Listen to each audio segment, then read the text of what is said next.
Olá, muito bem-vindos ao Ilha de Cultura, o programa de cultura da revista Cruzoé. Nesta edição do nosso programa, a gente vai conversar com um escritor, professor, contador de causos, investidor, um monte de coisas. O Ivan Santana, que também colabora com a Cruzoé, é nosso cronista semanal. Às vezes lembra histórias da vida dele, às vezes dá conselhos de investimento ou faz análises de mercado. Enfim, é um contador de casos. Não sei exatamente. É eclético. Não sei exatamente como te definir, né, Ivan? Muito bem. O Ivan vai recomendar, como sempre, 5 obras culturais que foram importantes para a vida dele, ou que ele admira como arte ou entretenimento, enfim.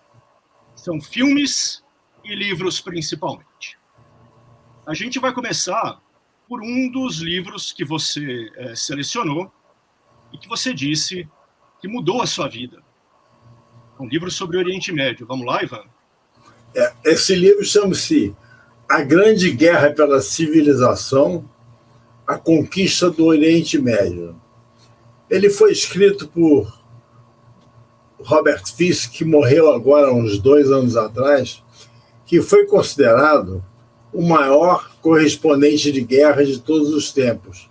E por muitos também o maior jornalista político de todos os tempos. Antes de falar do livro, vou falar um pouco dele. Ele era uma pessoa inacreditável. Ele era recebido, por exemplo, isso antes do 11 de setembro, pelo Osama Bin Laden. Osama Bin Laden queria mandar uma mensagem ao mundo, então chamava, ele morava no Líbano, ele morou uns 30 ou 40 anos no Líbano, em Beirute, e chamava ele, dizia que queria conversar com ele, aí ele pegava um avião e ia para Londres, ficava toda tarde no hotel, num banco do hotel lá, num banco redondo, aí um dia chegava alguém, vem comigo, aí ele ia, pegava um avião, iam até Kandahar, ou Islamabad, ou Peshawar. Eu conheço esses lugares todos porque eu fui lá pesquisar para um livro que eu escrevi que ninguém quis, que pagaram e não publicaram. Um livro chamado Terra de Fronteira. Mas eu conheço bem aquela região lá, da Al-Qaeda, do Talibã e tal. Então ele ia para lá e, em um determinado momento, vendavam os olhos dele, iam para as montanhas. E aí chegava, o Bin Laden recebia ele muito bem e dizia, eu vou fazer isso com os Estados Unidos, vou fazer aquilo, vou fazer isso, vou vingar e tal. Porque o Bin Laden, muita gente sabe que ele é produto dos Estados Unidos.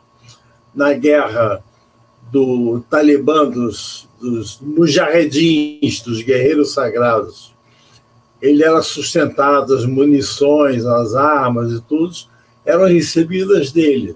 Mas havia uma coragem enorme, porque eles lutavam na montanha contra o Exército Vermelho. Quem é que podia ganhar o Exército Vermelho? Ninguém. E eles ganharam.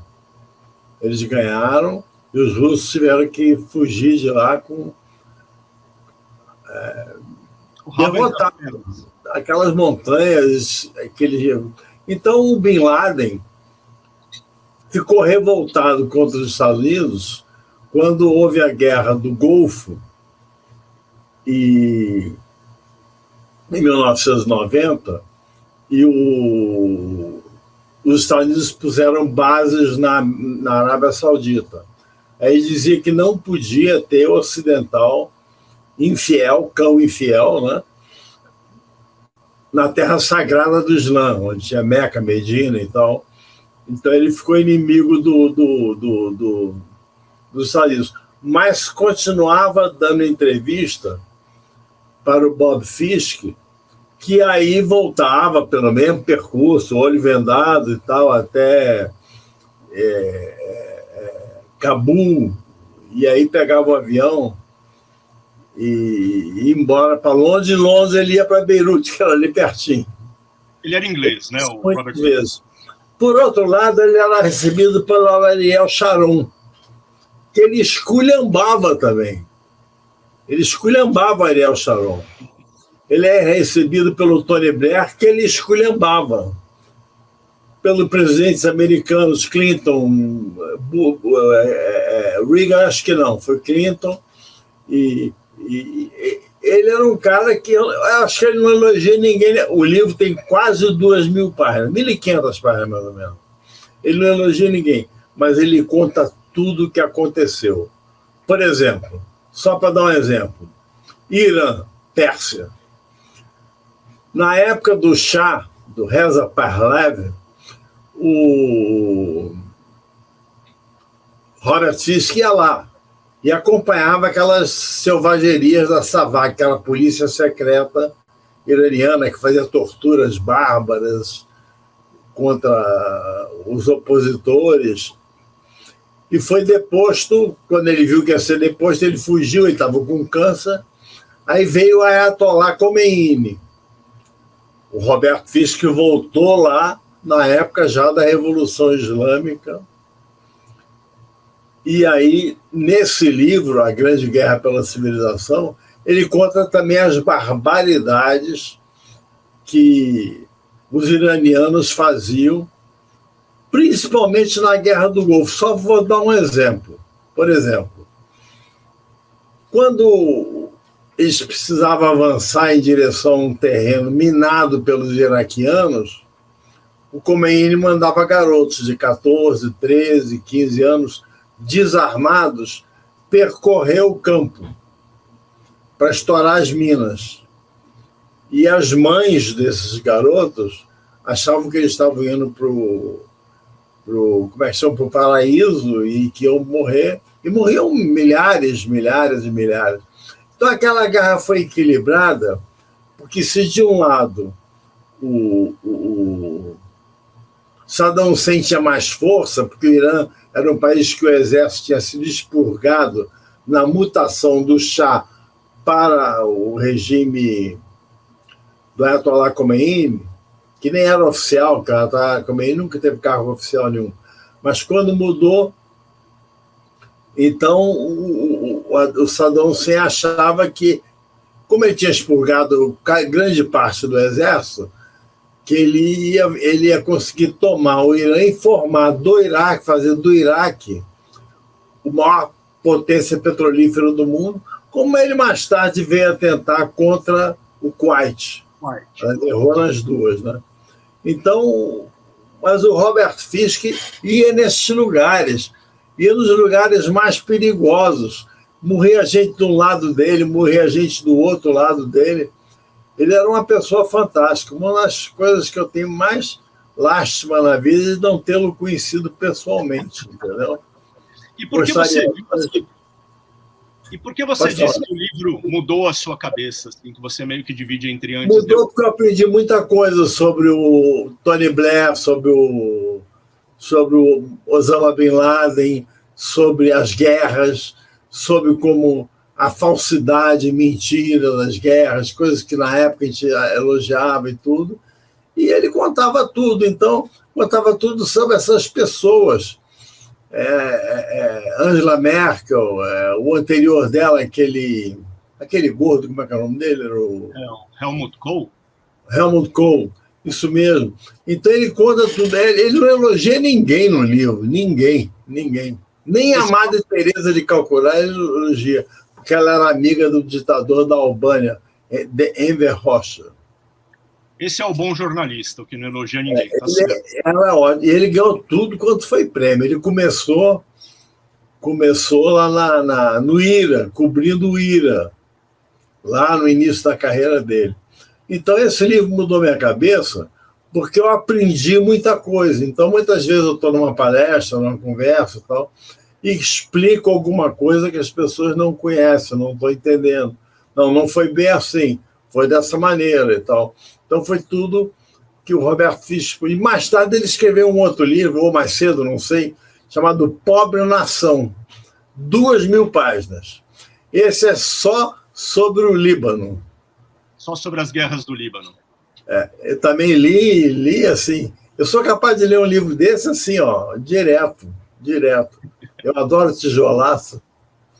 Então, esse livro que eu falo, que mudou a minha cabeça, porque eu passei a entender muito mais dessas pessoas, do pensamento dessas pessoas e do leitmotiv político das pessoas. Não vale nada a ninguém, pouquíssimos. De como o mundo funciona, de verdade. Dirigentes, né? O livro do Robert Fisk está disponível aqui no Brasil numa edição portuguesa, eu acho, das edições 70. Custa caro. Agora, você também... É um livro dos R$400, uma coisa assim. Também é um negócio desse tamanho. Você também encontra numa edição mais antiga da editora Planeta, edição brasileira mesmo, só que só nos sebos, eu acho. Daí você tem como o sebo virtual, né? Vem novinho o livro.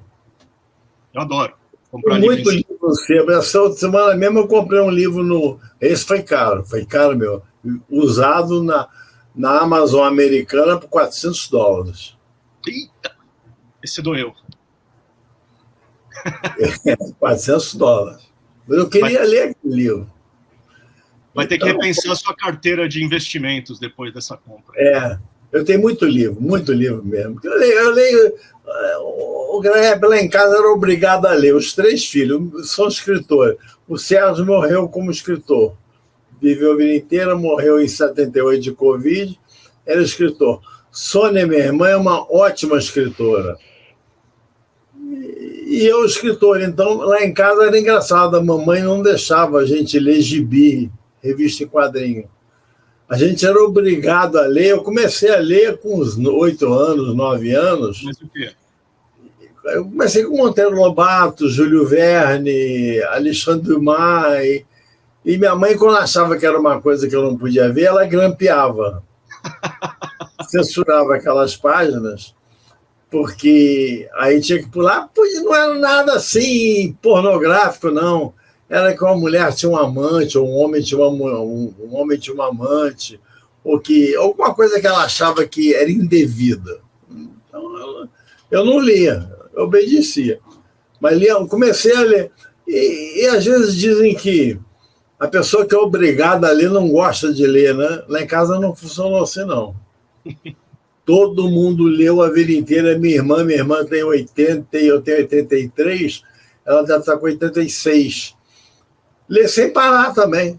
E ela lê sem parar. E ela lê clássicos. Eu li 80 clássicos de uma vez só. Um dia,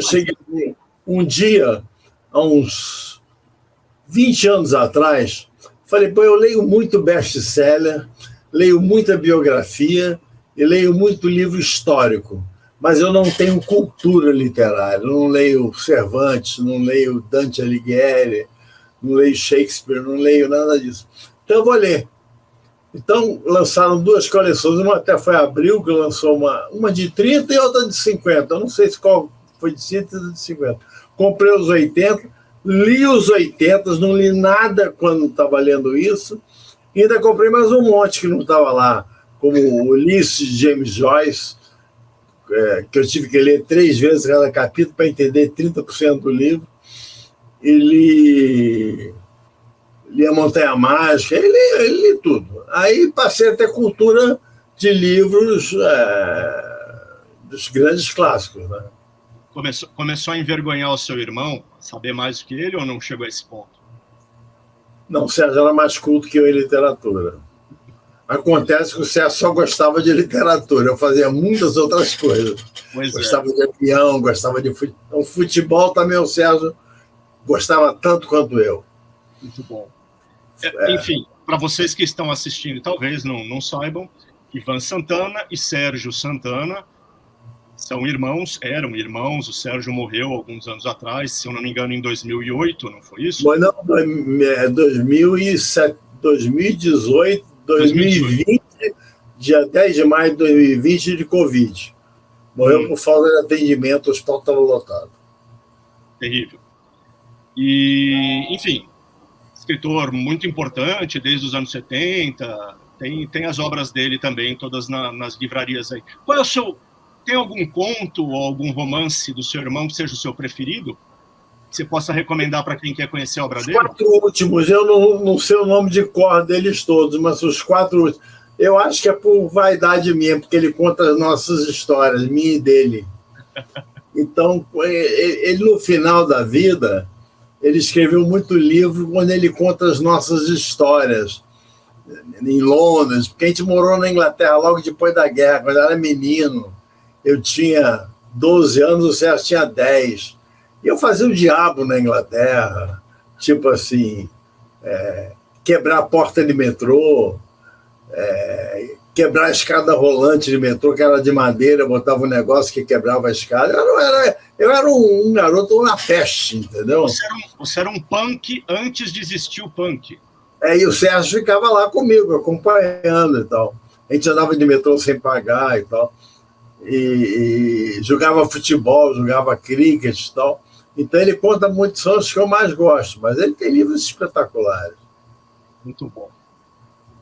Ivan, vamos passar para a sua segunda recomendação, que também é um livro meio que de geopolítica, né? Ou, enfim, que ajuda a gente a se situar no mundo de hoje, que é o livro Petróleo, do Daniel Yergin, que é um acadêmico americano especializado em energia. Ele escreve sobre a história dos nossos combustíveis, escreve bastante sobre isso.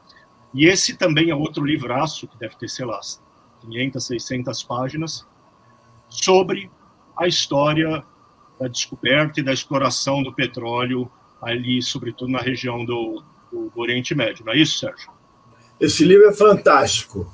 Você me chamou de Sérgio. Perdão, Ivan. Esse livro, mas é um elogio. O livro Petróleo, que é em inglês é The Prize, foi escrito pelo Daniel Yergin. O único defeito desse livro, para quem foi comprar, que ele foi escrito em 1980 e poucos, então ele perde a parte de 80 e pouco para cá do livro.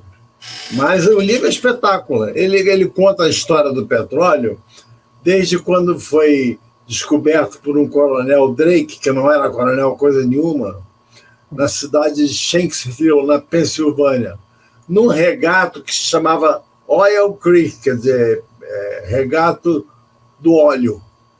Eu não sei se chamava regato Oil Creek por coincidência, e ele não fala no livro, ou se alguém tinha descoberto um óleozinho lá e tal.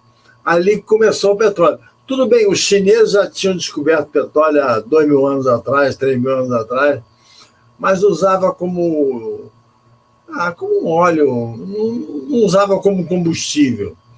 Então, o Daniel Yergin conta a história do petróleo desde as grandes mutações do petróleo. Por exemplo, no começo, o petróleo só servia para querosene.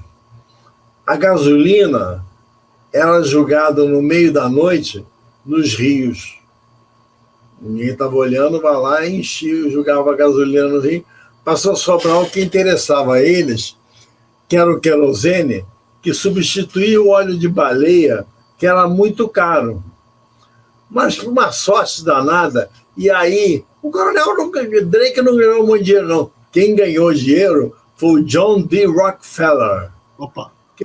Que começou a explorar, foi o mais rico do mundo e tal. Então, o Rockefeller ia perder tudo porque não estava se usando mais querosene, porque veio a eletricidade, aí descobriram o motor a combustão. Então, passou a gasolina, aquela que era jogada nos rios, passou a ser usada para os automóveis. E aí o Daniel Yergin vai contando todas as histórias. Conta a história da primeira crise do petróleo, que começou em 1973, em outubro de 73, na Guerra do Yom Kippur. Conta a história da segunda crise do petróleo, que foi em 80, quando houve a Revolução Iraniana. E ele conta...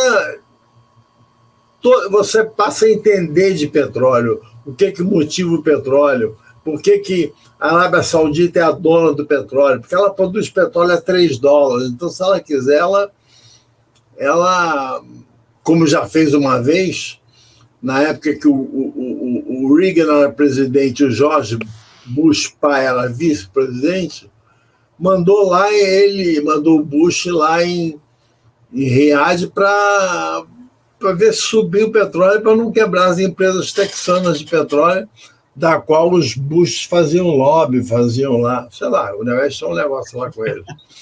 Então ele conta esse livro Petróleo e conta todas as sequências das crises do petróleo, dos grandes bull markets, para quem não sabe, bull market é o mercado de alta, e dos bear markets, que é o mercado de baixa, do petróleo.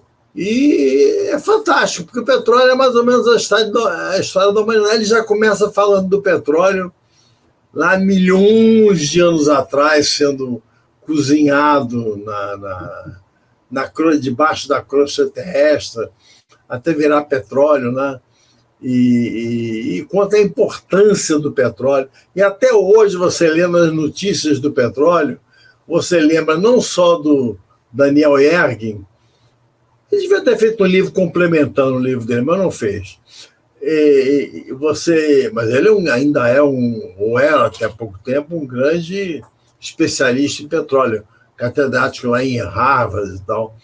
Então, você entende de petróleo você lendo o livro. Então, por isso que eu botei esse livro como um dos mais importantes, porque ele me ensinou a vida inteira, e eu sempre operei muito mercado de petróleo. No mercado, o petróleo não é negociado no Brasil, nas bolsas brasileiras, mas é negociado na NYMEX, em Nova York.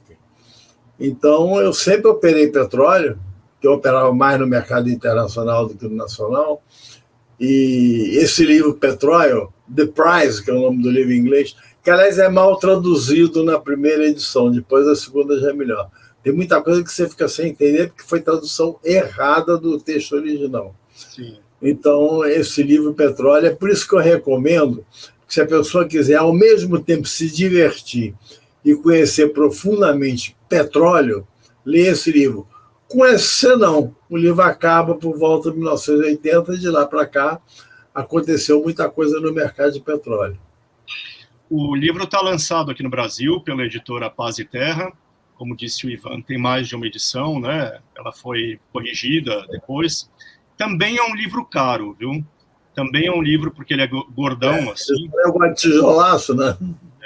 Você precisa, Ivan, fazer um curso de investimentos para quem gosta de comprar livro. Como ter dinheiro para comprar livros até o fim da vida. Mas eu leio tudo, Graeb, eu leio tudo. Não, estou dizendo para gente, pessoas normais que não investiram nunca e que querem continuar comprando livro. Olha só, o terceiro livro que você recomendou é um classicaço, assim, recomendado muitas vezes para jovens, né, para adolescentes, mas não é exatamente um livro infantil.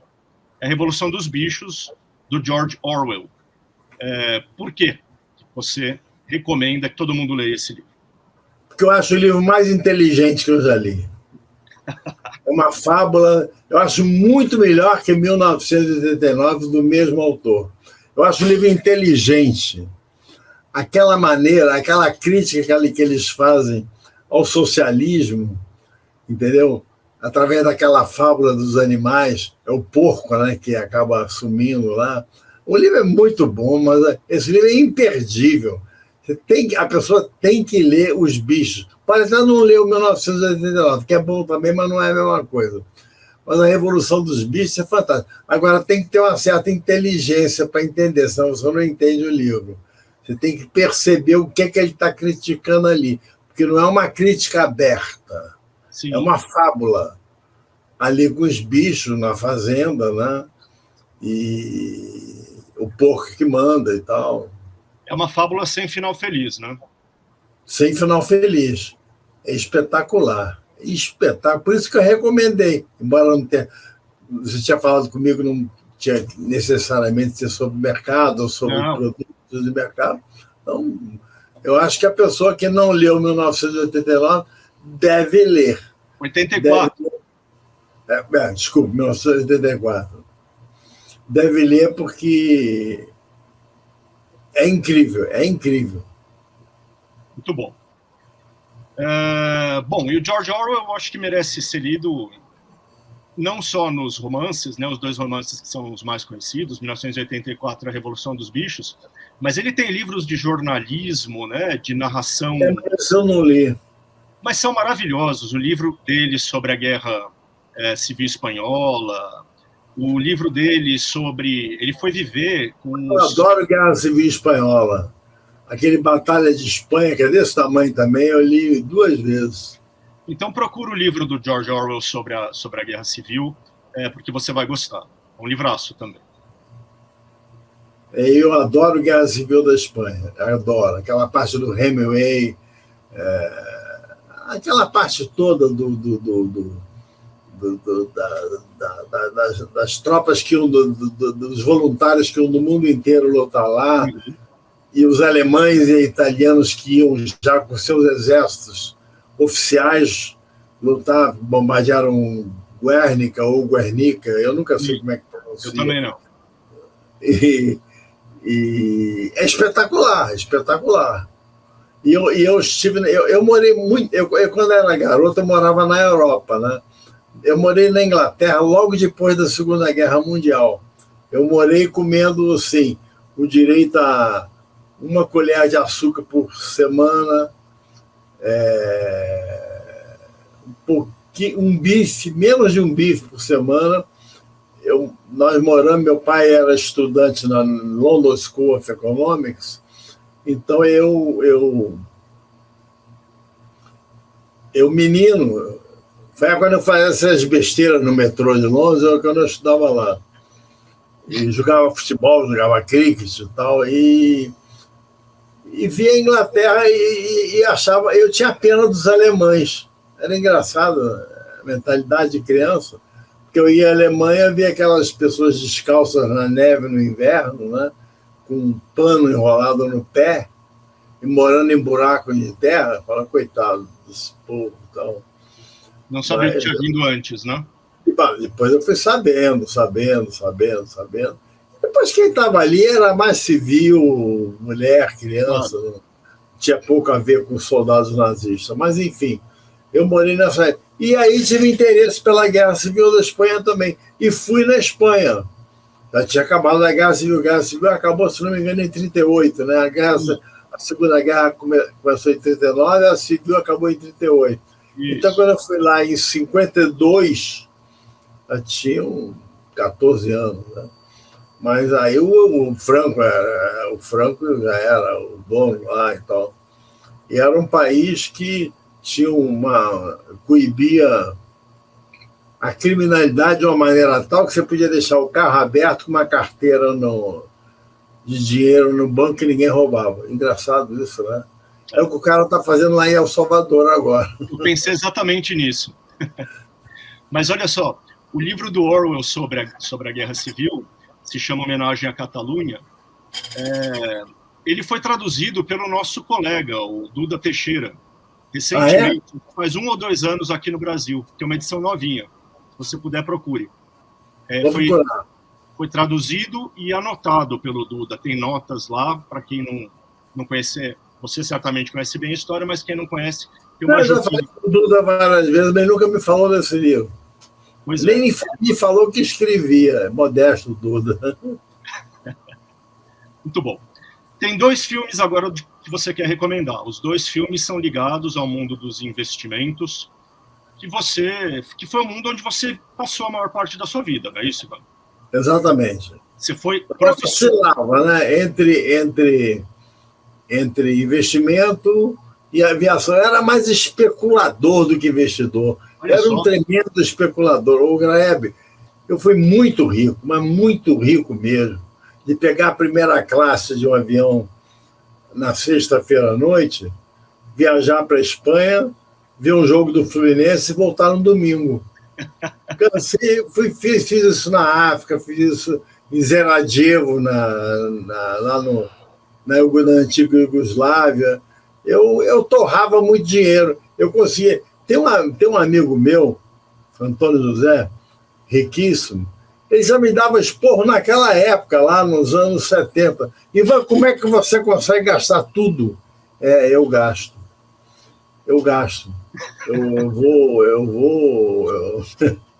Tá Eu certo. viajava muito, viagem de 2 dias, primeira classe,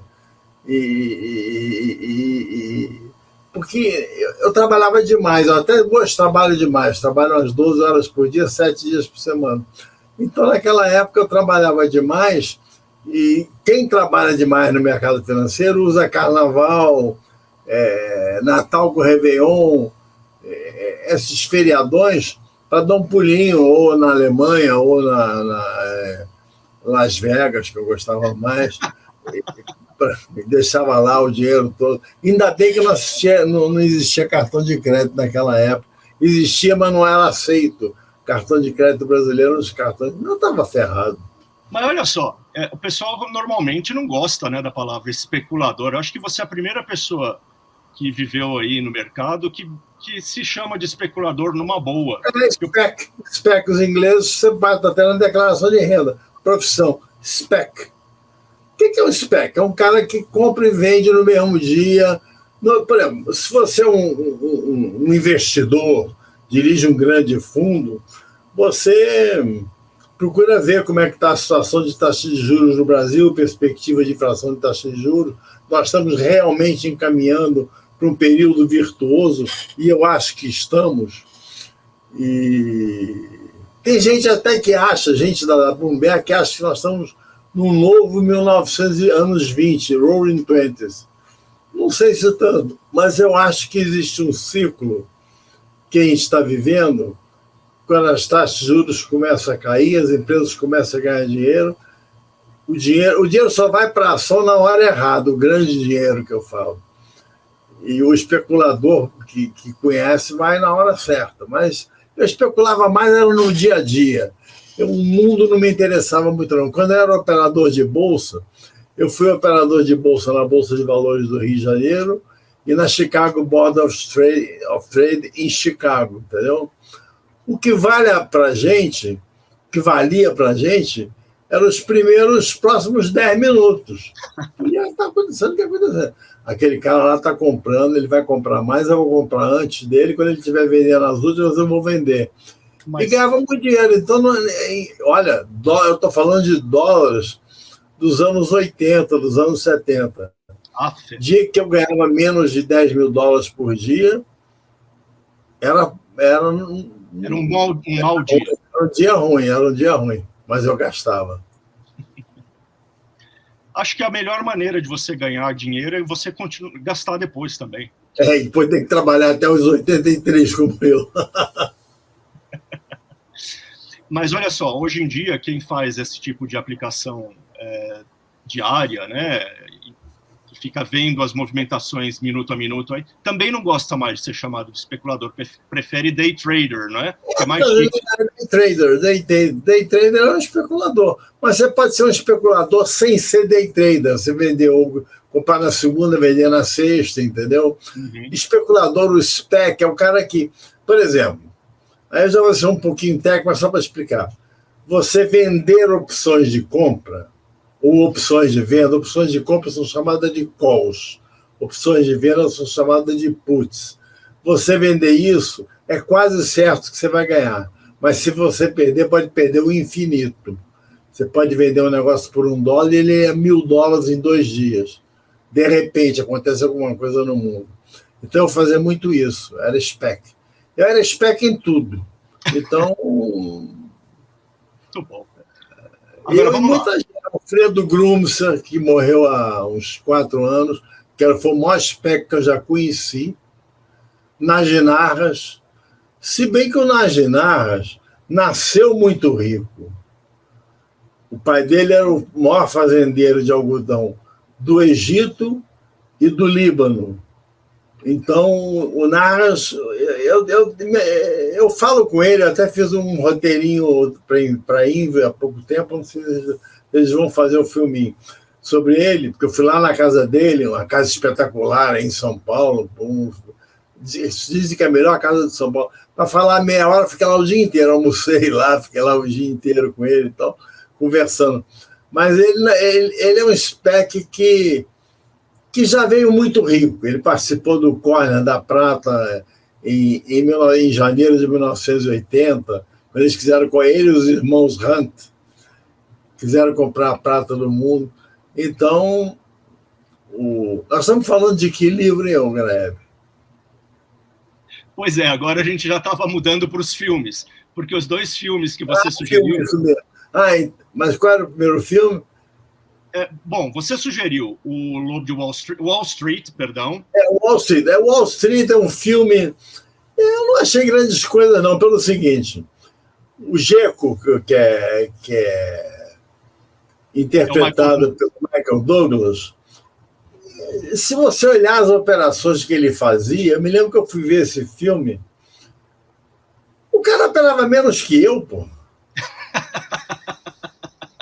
Ele operou 500 lotes de S&P, operava 2.000. Então eu falei, esse cara não entende muito. E o livro é muito metido a moralista.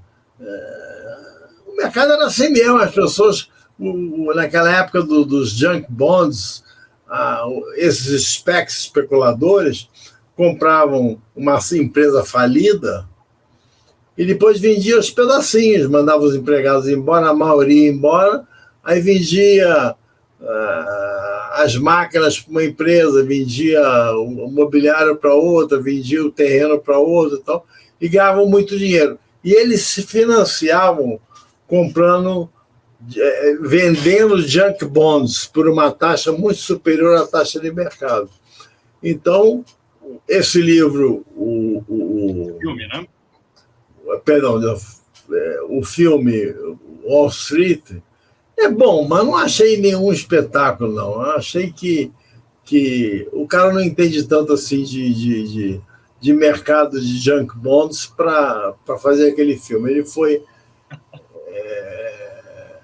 Falou do que eu não entendi. Agora eu falei de outro filme aí. Sim.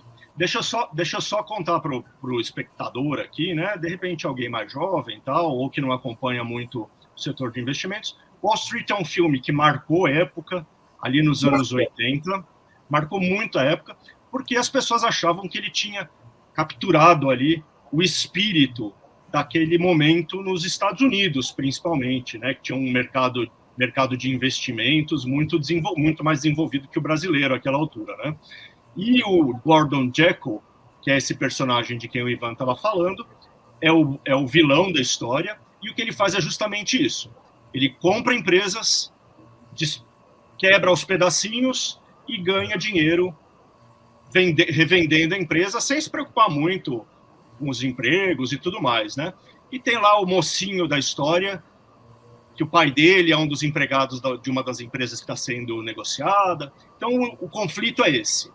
Um jovem investidor ligado aos trabalhadores e o bam das finanças, que é o Gordon Gekko, que é o malvadão. E o Ivan está dizendo que não é tudo isso aí, não, né? Não é. Aquele filme Pretty Woman, que eu nem quis botar como um bom filme, mas eu vi o filme, também tem lá um cara que fazia a mesma coisa, só que aí vem uma mulher, uma garota de programa que ele pega na rua, leva para passar a noite com ele no hotel e convence ele a não fazer mais isso. Pois é. Mas aqui no Brasil também tem muita gente que faz. Mergers and Acquisitions, M&A, fusões e aquisições é uma coisa muito comum e depois, agora da Covid, virou moda. Você tem que se unir. Deixa eu te fazer uma pergunta maldosa, Ivan. Quais as chances de uma garota de programa mudar completamente a cabeça de um homem que ganha milhões e milhões de dólares comprando e vendendo empresas? Zero. Quais as chances? Zero, né? Zero. Eu achei que era essa a resposta. A chance dela entrar no hotel já era pequena. A chance de ter papo com ela também era pequena. Tá certo. Eu vi o filme, me diverti e tal, mas é uma fantasia que eu não quis botar como livro que eu mais gostei, porque não foi um livro que eu mais gostei. Mas é mais ou menos a mesma coisa que Gordon Gekko fazia. Ele fazia, aí ela convence ele, a garota de programa que não pode fazer isso, e ele para de fazer. Admirável. Fábula hollywoodiana. Exato. Bom, e o seu último filme, né, e a sua última recomendação é A Grande Aposta. do Adam McKay, que daí já é um filme sobre a crise econômica do subprime, de 2008, a crise dos imóveis lá nos Estados Unidos, que acabou contaminando todo o mercado americano e mundial.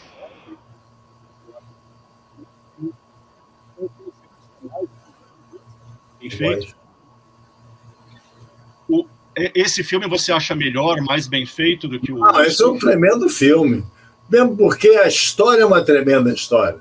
Veja bem, você teve a crise do subprime. Os imóveis foram valorizando, os bancos chegavam e ofereciam para os proprietários dos imóveis, fossem eles apartamentos, casas ou fazendas, falavam, quanto é que está hipotecado o seu imóvel? $500 mil.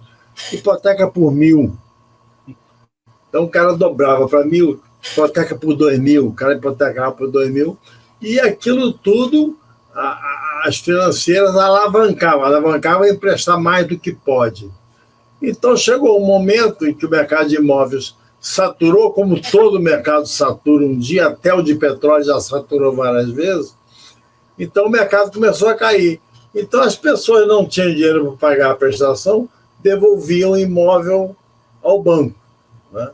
Então, a grande aposta é porque eles se reuniram e pensaram como é que a gente pode ganhar short. Ganhar short é vendido a descoberto, é vender alguma coisa sem tê-la.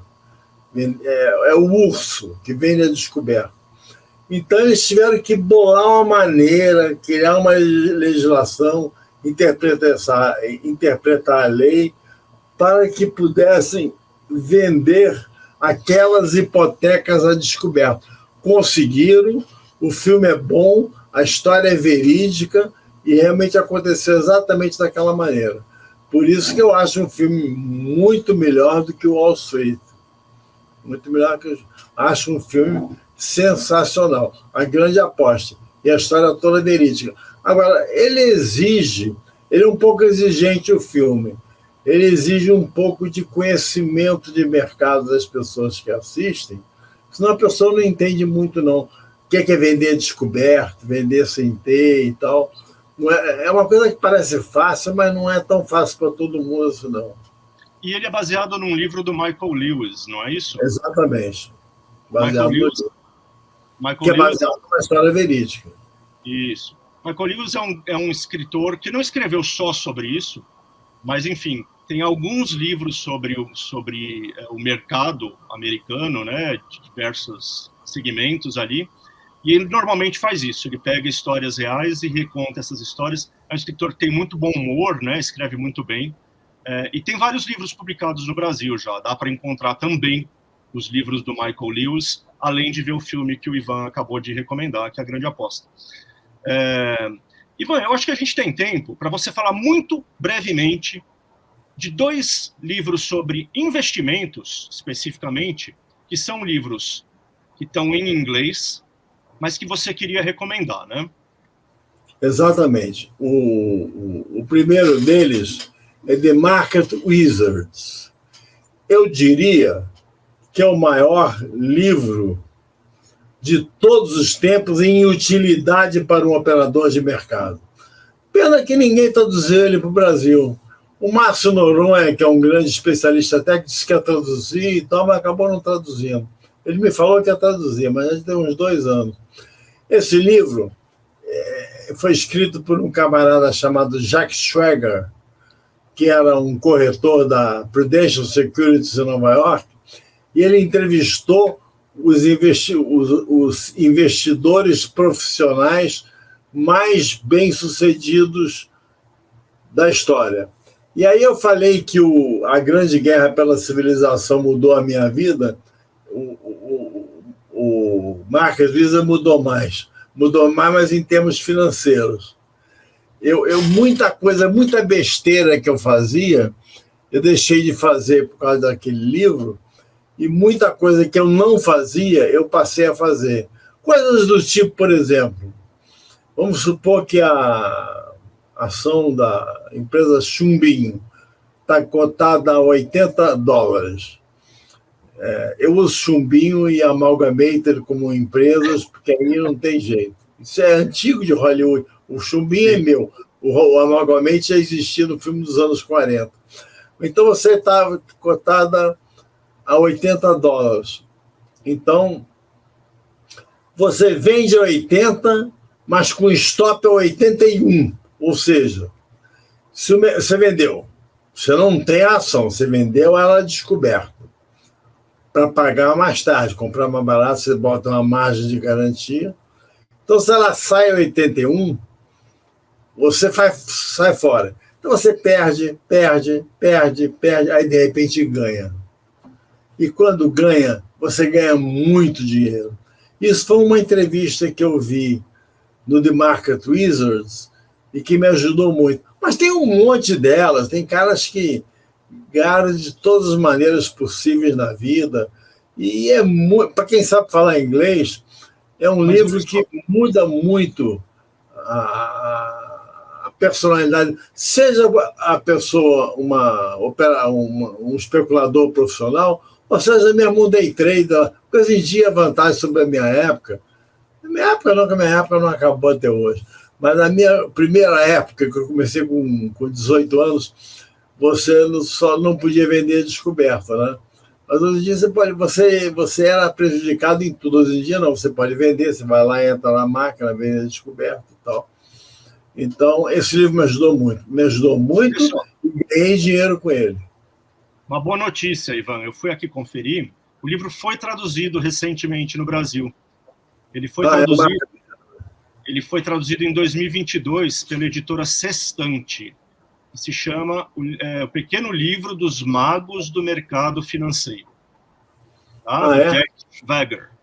E daí tem um segundo livro também. E New Market Wizard, que eu já li também. Isso, Os Magos do Mercado Financeiro. Então, é possível já encontrar aqui em edições brasileiras. Se alguém quiser comprar esse livro, vai aprender. Só não aprende se for teimoso. Porque ele ensina muito macete no mercado. Macete que a gente... São coisas tão óbvias, entendeu? Quer ver um macete óbvio? Nunca dorme perdendo. Se você comprou uma ação e ela fechou em baixa, vende. Você nunca na vida vai dormir perdendo. Se ela comprou em alta, você segura. Aí entra outro problema que é psicológico das pessoas. O medo do lucro. O medo do lucro. É a coisa que mais dá medo em operador do mercado financeiro, é o lucro. Vamos supor que você lançaram a Microsoft, um cara lá lançou uma empresa e tal, tinha uma certa chance e tal. Você comprou no lançamento, no IPO, que é o lançamento inicial, Initial Public Offering. Aí você comprou lá, eu não lembro qual foi o preço, mas digamos que você comprou por $20. E aí aplicou $10 mil e tal. Aí ela foi a $40, você dobrou. Dobrou. Só que ela foi a 80, 100, 200, 400, 1.000, 2.000. Ela não foi subir nesses preços porque ela dá bonificação. Ela pega duas ações, uma ação transforma em duas. Mas um cara que aplicou na época do lançamento da Microsoft $1.000 ganhou 3, 4 milhões de dólares. Então, esse é o lado do livro que você tem que ter sangue frio, porque a pessoa morre de medo de perder o que já ganhou. Entendeu? A pessoa morre de caramba, eu ganhei, eu comprei isso para comprar um carro, já está andando para comprar um apartamento. Aí o mercado, nenhum mercado sobe linearmente, né? Claro. E dá aquelas correções de 2, 3 semanas. Aí você tem que estar convicto. Como agora eu estou convicto que nós vamos entrar num bull market fantástico aqui no Brasil, independente de Lula, Bolsonaro, Lira, esses caras, eles influenciam um pouco o mercado hoje em dia, felizmente, fica mais para o Banco Central e tal. Então, eu acho que o medo de perder esse mal eu já padeci. Ganhar muito. Ganhei muito. Como eu nunca ganhei muito no mercado, eu nunca tive esse problema. Mas eu vou tentar tê-lo de algum dia. Mas olha, dá uma dor de corno desgraçada. Você comprar um negócio por R$10.000, valer R$100.000, você vende e vai a 2 milhões, 3 milhões, 4 milhões, e vai. Agora, pode acontecer como a Magazine Luiza, né? Foi lá em cima, veio a Covid, ela não soube responder a tempo e voltou lá por baixo. Aí mas é um caso atípico também, né?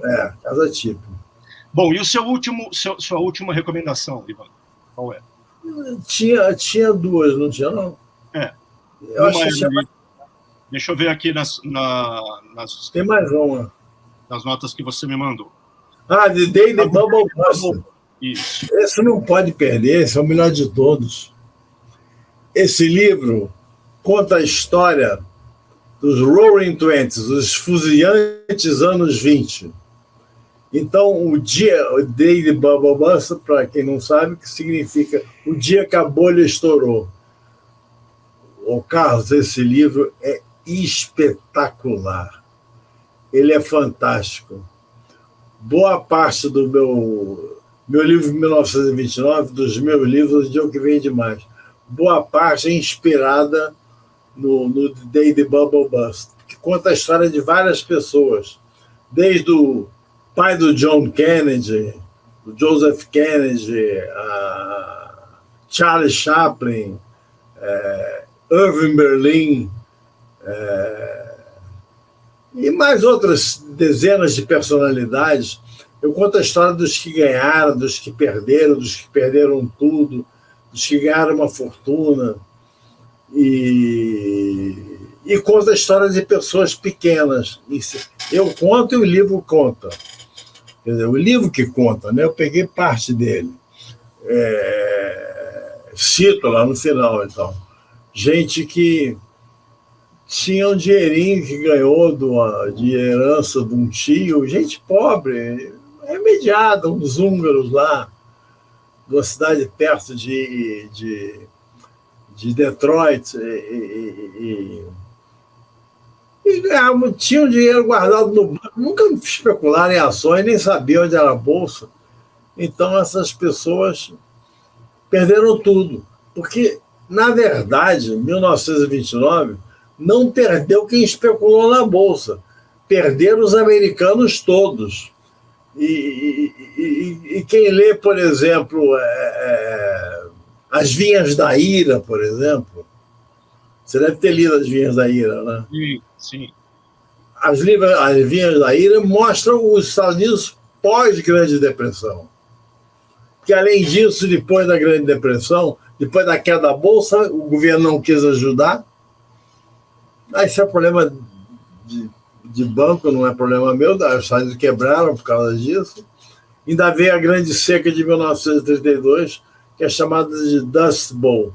E aí só o Roosevelt que chegou e começou a distribuir o dinheiro e tal. Esse livro é muito bom. Tanto o The Day the Bubble Burst. Então, olha, The Day the Bubble Burst. É de dois autores.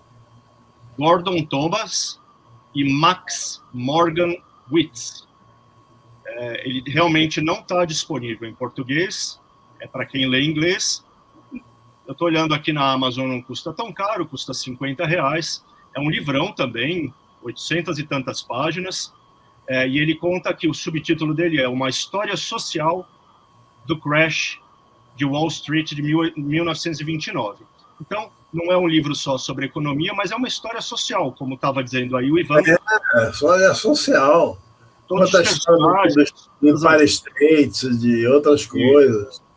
Dos homens que tinham... Não tinha jatinho naquela época, mas tinha o seu vagão que atrelava no Expresso.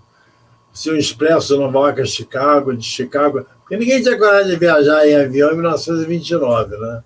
Era perigoso. Então, ninguém tinha aviãozinho, né?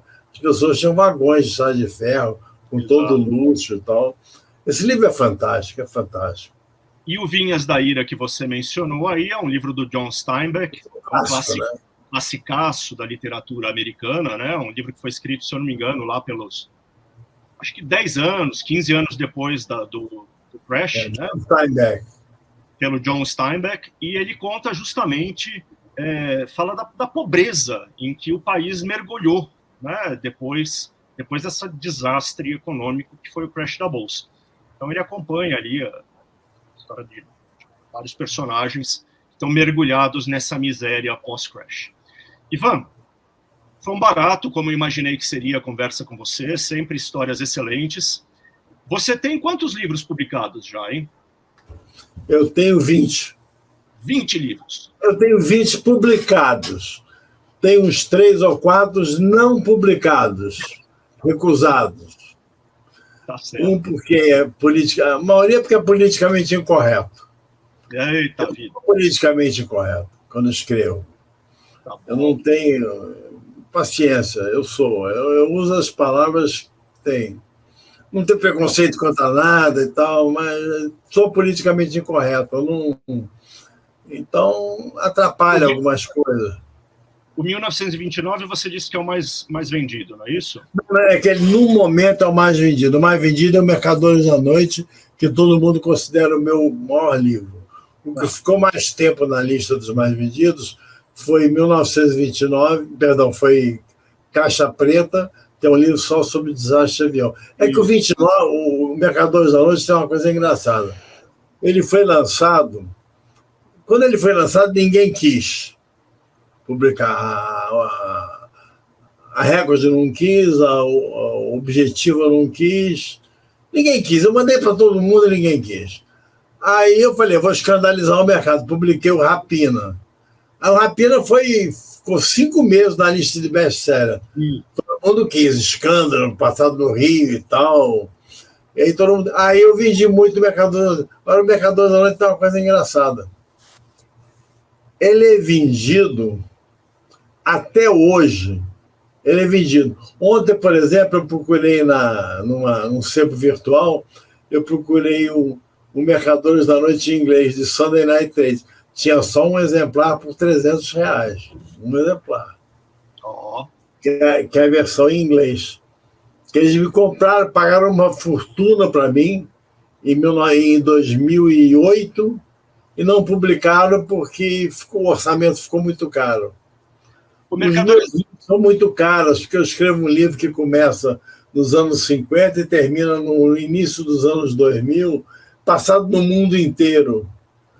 Aí, eu me lembro que o George Clooney, conversando comigo, ele falou, Ivan, esse livro é muito caro, é impossível, tem que cortar 80% do livro. Então, mas tá lá, ele pertence a Gwyneth Paltrow, Johnny Depp, Harrison Ford, numa empresa chamada United Cultural, que foi intermediada pelo Rodrigo Teixeira, como é que chama a empresa dele? É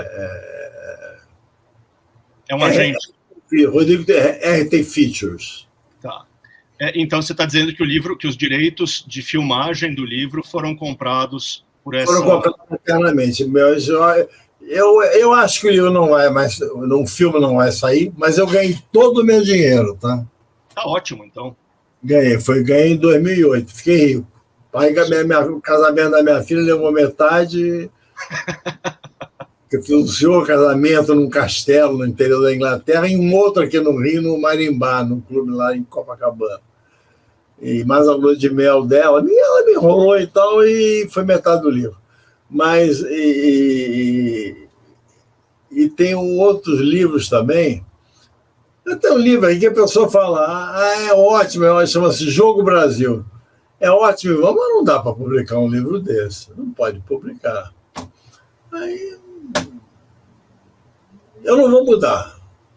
Claro, essa altura do campeonato... Eu vou contar só uma base, já que o livro não vai publicar mesmo, vou te contar a base da história, que é comportadinha. É uma história até interessante, porque ninguém conhece, tá? Então é em primeira mão. O presidente da República, nas vésperas do segundo turno da eleição, chama o presidente do Banco Central, já independente, e diz a ele assim, você vai baixar os juros essa semana. Não posso, não vou baixar os juros. Eu entrego o meu cargo, mas não baixo os juros. Então vai ser, o mundo vai saber que você, há 20 anos atrás, matou um travesti na Quinta da Boa Vista. Oh, meu Deus. Hã? Oh, meu Deus. Ele matou um travesti. E ele matou mesmo. O livro começa com ele matando um travesti. E o cara vai de travesti, não sei o que, eu sei que o livro conseguiu tinha que mudar muita coisa. Eu falei, não vou mudar tudo isso, não. Olha só, hein? Como dizem naqueles filmes antigos, qualquer semelhança é mera coincidência, hein? Não tem, não estamos contando nenhuma história verídica. E tem muito livro meu também que eu comecei e parei porque eu não gostei. Eu agora estou escrevendo um que eu não acho que eu não vou acabar porque eu vou morrer antes disso. O Graeber, eu estou com 83 anos. Estou cheio de... Aqui, ó. Aí, ó. Consegue... Para andar, ó. Bengala. Agora eu vou comprar um andador. Mas isso ainda... Está difícil dirigir automóvel, está difícil andar. São 25 anos de vida. Morreram. O Sérgio morreu com 78. Meus amigos todos morreram. Então, como eu não levo mínimo de 4 anos para escrever um livro desse, porque eu não escrevo assim na galega, não. Eu escrevo livro, eu quero contar, são 6 sobreviventes, eu quero contar com o que aconteceu com cada um. Eu peguei e eu me apaixono pelo troço, mesmo achando que pode ser que o livro não seja publicado porque não fique pronto. Tem um jogador de futebol da Chapecoense chamado Neto. Ele ficou bom, mas ele não ficou bom a ponto de poder jogar futebol. O livro é sobre o acidente da Chapecoense. A tragédia da Chapecoense. Entendi. Eu não escolhi o nome, não, mas o subtítulo... talvez chame Voo Cego, mas eu não resolvi isso. Mas o subtítulo era a tragédia de Chapecoense. Entendi. Esse cara, por exemplo, o avião caiu por volta de meia-noite. E vieram os bombeiros, levaram os feridos e tal, no meio da noite, bombeiros de 14 anos, 15 anos, 16 anos. Ele caiu numa cidade chamada La Union, que tinha um corpo de bombeiro vagabundo e tal. E estava nublado, chovendo e tal. Então, eles levaram os vírus, foram embora e deixaram ele sozinho lá, mas tinha um policial tomando conta. Aí o policial viu ele gemendo. Esse cara ficou meses e mais meses, morre, não morre. Agora dá uma entrevista espetacular. Eu vi a entrevista dele ontem. Então, eu não tenho pressa em escrever o livro. Eu quero que seja um livro perfeito sobre o que aconteceu com a Chapecoense, que eu acho que foi um dos desastres de avião mais emblemáticos da história. E se não der tempo, paciência, porque ninguém vai poder completar o livro. É só você pôr uma regra para você mesmo. Até completar o livro, eu não vou dessa para nenhum. Não, o Greve, se morrer, morreu. Meu pai morreu com 80. Minha mãe morreu com 81. Meu irmão com 78. Meus amigos todos estão morrendo. Aí eu falo assim, por que será que eu vou viver até os 87 para publicar esse livro? Mas vou escrever ele com a maior calma. Eu tenho que escrever as outras coisas também que eu estou escrevendo, né? Meus artigos e tal.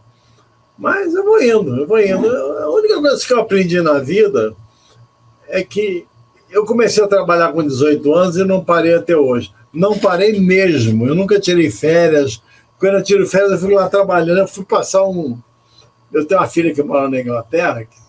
Eu fui passar um fim de semana com ela. Eu, minha mulher, ela e o marido dela, num hotel lá em Porto de Galinhas. Eles ficaram lá na piscina, nos bares, eu fiquei lá escrevendo. Escrevendo crônica. Tinha um monte de crônica para escrever. Muito bom.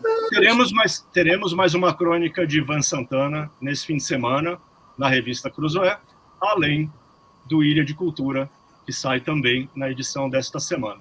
Então, Ivan, super obrigado pelo papo, foi ótimo. A gente marca um outro aí para explorar um pouco mais o seu baú. Mas falou mais de 1 hora, não imaginei que ia durar tanto. Pois já passamos de 1 hora. Tá bom? Um grande abraço para você. Muito obrigado. Um prazer enorme, um prazer aos ouvintes. Espero que vocês tenham gostado. E até a próxima. Até a próxima. Um abração. Um abraço.